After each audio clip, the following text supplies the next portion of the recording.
মুর্শিদাবাদ জেলা তৃণমূল কংগ্রেস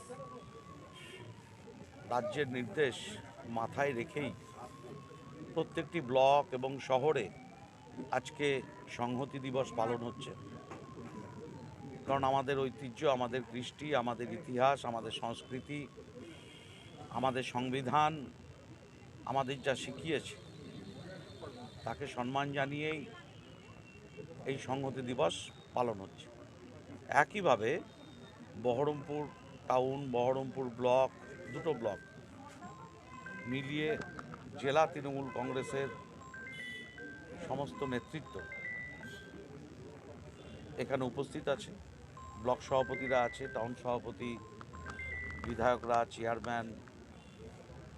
সংহতির বার্তা, মুখ্যমন্ত্রী মমতা বন্দ্যোপাধ্যায়ের বার্তা, অভিষেক বন্দ্যোপাধ্যায়ের বার্তা আমরা মানুষের কাছে পৌঁছে দেওয়ার জন্যে আজকের এই মিছিলে অংশগ্রহণ করছি।